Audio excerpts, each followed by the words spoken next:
Mangalayatan university का अपना radio station radio Narad 90.4 FM, जन जन की मंगलवाणी।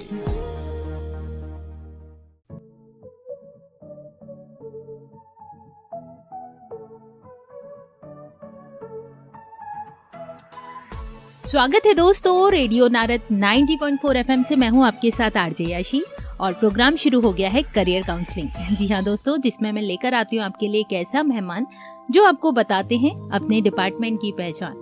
दोस्तों, आज हम बात करने वाले हैं एक ऐसे डिपार्टमेंट के बारे में जो ना सिर्फ आपके करियर से जुड़ा है बल्कि आपके एक स्टूडेंट से एक प्रोफेशनल बनने तक के सफर को भी तय करता है, जो ना सिर्फ आपके भविष्य को नई राह दिखाता है, साथ ही बहुत से अवसर आपके सामने लेकर आता है।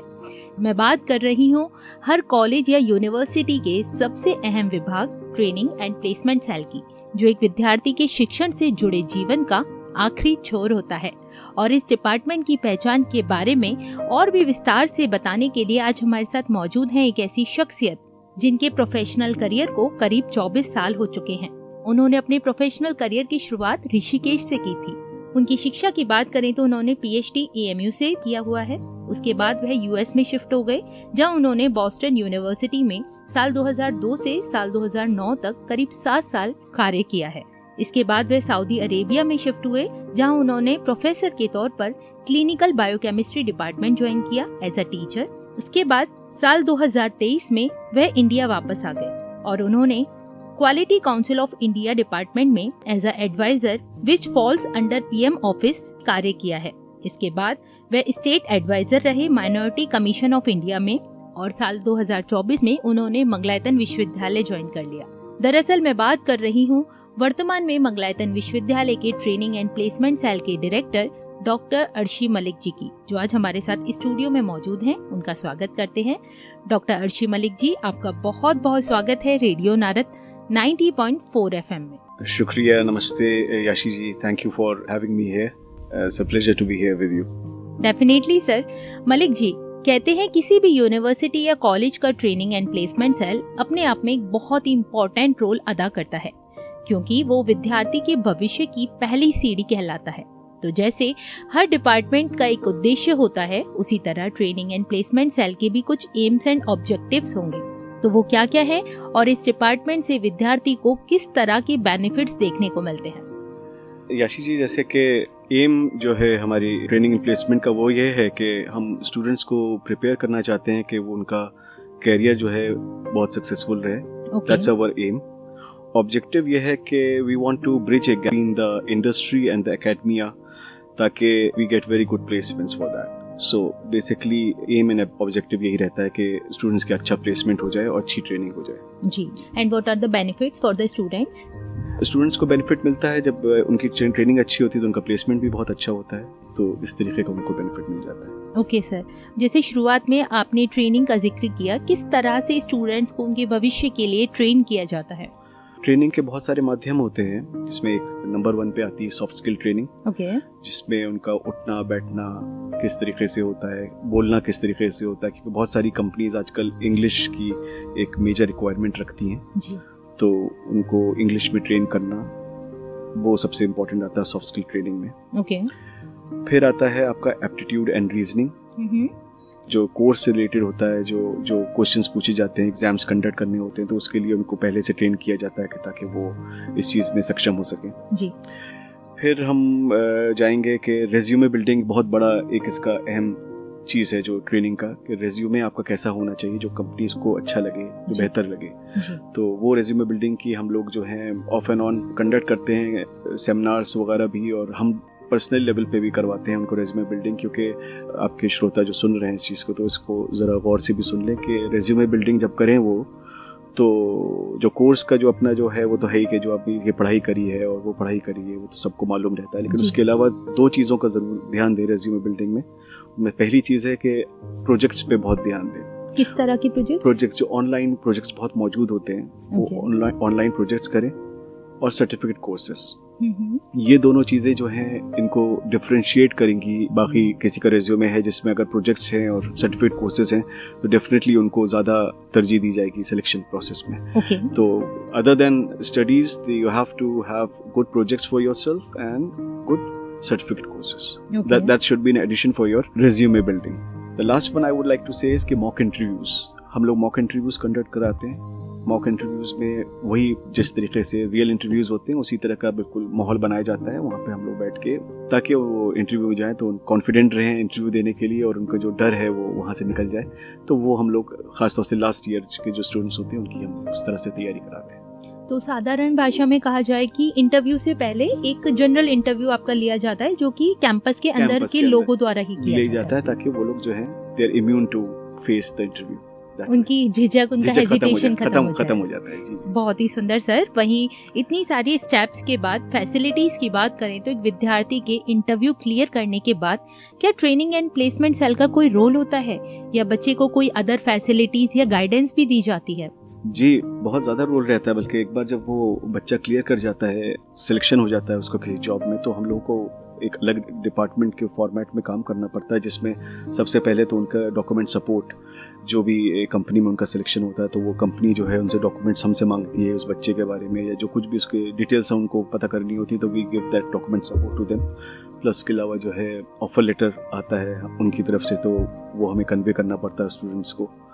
तो वो एक करते हैं। प्लस प्री ज्वाइनिंग गाइडेंस जो होता है ना, कि उसका भी एक हम प्रोग्राम कराते हैं कि बच्चों का थोड़ा सा ज्वाइनिंग से पहले जो है क्या क्या उनको फेस करना पड़ेगा वहाँ पे, तो थोड़ा सा वो इन्वायरमेंट क्रिएट करके उनको उस तरीके से तैयार कराते हैं। प्लस जो लोगों का सिलेक्शन हो जाता है, जिन लोगों का वो लोग चले जाते हैं वहाँ पे, तो we really remain connected with them so that we can build future networking with them. तो वो अच्छा अगर सिलेक्शन बच्चों को होता है तो उससे नेटवर्किंग एल्यूमिनाई हमारी बढ़ती है, एंड देन बाकी आगे जो आने वाले बच्चे हैं उनकी फ्यूचर थोड़ा सा सेफ हो जाता है इसलिए। बिल्कुल मलिक जी, वहीं बच्चों के द्वारा एक सवाल मैं आपसे करना चाहूँगी। बहुत से स्टूडेंट जब अपना कोर्स कंप्लीट कर लेते हैं तब वो ये डिसाइड नहीं कर पाते कि वो किस कंपनी को ज्वाइन करें या किस कंपनी में जाके इंटरव्यू दें, क्योंकि उनके पास ऑप्शंस बहुत सारे होते हैं लेकिन दे आर कंफ्यूज। तो ऐसी सिचुएशन में बच्चों को क्या करना चाहिए? That's why we bring a array of companies for them. जैसे अगर MBA की बात करें तो कुछ मार्केटिंग के लिए होती हैं, कुछ HR के लिए होती हैं, फार्मास्यूटिकल की तो कुछ मैन्युफैक्चरिंग की होती है, कुछ आपकी जो होती है MR की होती है रिप्रेजेंटेटिव। तो वो that has to be decided by the person himself कि उसका किस चीज़ में इंटरेस्ट है। अगर इंटरेस्ट उसका मैन्युफैक्चरिंग में है तो we have those kind of companies जो उनको केटर कर सकते हैं। लेकिन अगर वो अपना इंटरेस्ट नहीं पहचान पा रहा है देन? तो आपने बहुत अच्छा सवाल पूछा। इसमें पर्सनल काउंसलिंग कराई जाती है। उसमें पर्सनल काउंसलिंग में क्या होता है कि जो we have a team and I also head that team, तो उसमें हम लोग बैठते हैं बच्चों के साथ, उनसे 1-on-1 बात करते हैं, उनका मनोबल बढ़ाते हैं, उनको बताते हैं कौन सा रास्ता सही। बहुत सारे उनके पेरेंट्स नहीं बता पाते ना, उनको इस चीज़ के बारे में मालूम होता है, तो हम लोग उनको सही राह दिखाते हैं कि किस तरीके से उनको जो है अच्छी कंपनी में और उनको क्या बेनिफिट्स होंगे उस कंपनी को ज्वाइन करने के बाद। और तो उसके बाद एक तरीके से उनके लाइफ का एक अलग पाथ बनाने में हम लोग हेल्प करते हैं। और काफ़ी लोगों का करा भी है, हमारे पास फ़ोन भी आते हैं कि भाई वो they are quite settled and they are very happy with what we have done with them. Okay Malik sir, वही जैसे अभी आपने जिक्र किया, बहुत से पेरेंट्स नहीं गाइड कर पाते स्टूडेंट्स को, अपने बच्चों को। अगर ऐसी सिचुएशन की बात करें तो कोई विद्यार्थी ऐसा है जो दबाव के कारण किसी कोर्स को सिलेक्ट कर लेता है। अक्सर हमने ऐसे पेरेंट्स को, ऐसे घरों को देखा हुआ है जो बच्चों को प्रेशर करते हैं किसी भी कोर्स को सिलेक्ट करने के लिए। तो उस परिस्थिति में आप बच्चों को कैसे मोटिवेट करते हैं और क्या ट्रीटमेंट देते हैं? उसमें हम लोगों को जो है पर्सनल काउंसलिंग ही करनी पड़ती है। अब उनको कोर्स से तो हटा नहीं सकते, जो उसने ज्वाइन कर लिया है ना उनको बैकवर्ड कर सकते हैं। तो वो अगर उन्होंने प्रेशर में ज्वाइन किया है, पहले तो मैं यही कहूँगा कि भाई आप लोगों को प्रेशर में नहीं ज्वाइन करना चाहिए। It should be about passion. जो भी आप लाइफ में करना चाहते हैं, चाहे वो आर्ट्स में करना चाहते हो या साइंस में करना चाहते हो या स्पोर्ट्स में करना चाहते हो, पैशन अपना देखना चाहिए, प्रेशर में ना आए।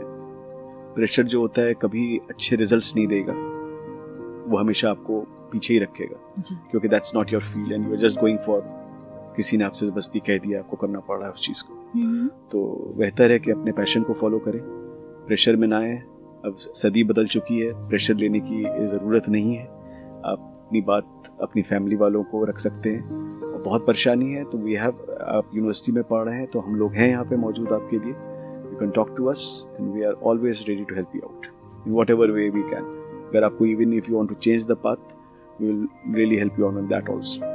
तो हम उस तरीके से भी वर्क करते हैं। जी सर, अभी तक हमने ट्रेनिंग के बारे में बहुत कुछ जाना, लेकिन प्लेसमेंट के लिए कौन कौन सी कंपनीज आमतौर पर किसी भी यूनिवर्सिटी में आती हैं और उससे बच्चों को बहुत बेनिफिट्स देखने को मिलते हैं?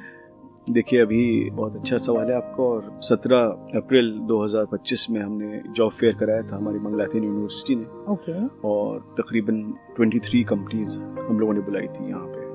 जैसे कि पेटीएम थी, गुडियर थी, फार्मास्यूटिकल अच्छी कंपनीज थी, इन्फोसिस की भी थी। तो हम लोगों ने ये कंपनीज बुलाई थी यहाँ पे और काफ़ी अच्छा जॉब फेयर रहा। एंड अगर फिगर्स की बात करी जाए तो I will not give the right figure, but I will say कि जो बच्चे शॉर्टलिस्ट करे गए from our university which amounts to about more than 600 जी, which is a very good figure कि जो 600 बच्चे जो हैं हमारे, उनको इस तरीके से शॉर्टलिस्ट किया गया वेरियस कंपनीज में।